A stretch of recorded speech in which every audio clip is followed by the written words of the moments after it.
So you mentioned earlier that you meet with the companies or you review the companies at least once every 2 years.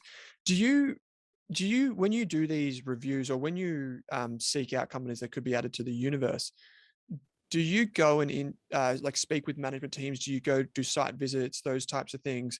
I guess this is following with from that was, do you participate in the discussions that we'll call it the analyst team have when they're talking about company specific things when they're doing their valuations and those types of things?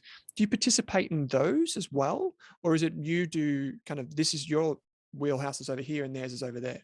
Yeah, so it's a great question, and it does depend a little on the type of company and the issue. I mean, we're in a lucky position, I think, over the past decade. A lot of the information that is relevant to our ethical assessment is now much more readily available in public reporting than it used to be.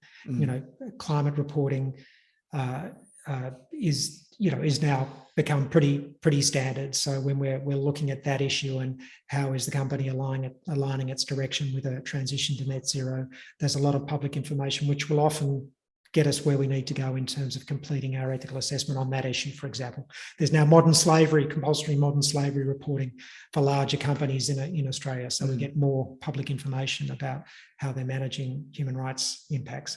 But there will be areas where we need more detail, where it's less standard for companies to report. Animal welfare is a big issue, a huge issue for us. Often there's not a lot of public reporting of that by healthcare companies, for example, who may be using animals in their healthcare research.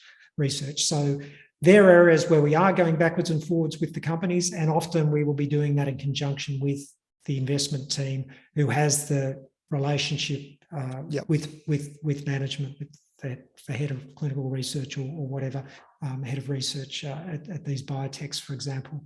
But yeah, there's an element of divide and conquer. I mean, we'll engage sort of direct lines of sort of engagement and debate on issues that are really crucial to our ethical assessment. The investment team will be in parallel, or with different companies on different areas of focus, working on sort of more, business, short, nearer-term business issues, and so on. So it really does depend what's the most efficient way that we can allocate our resources.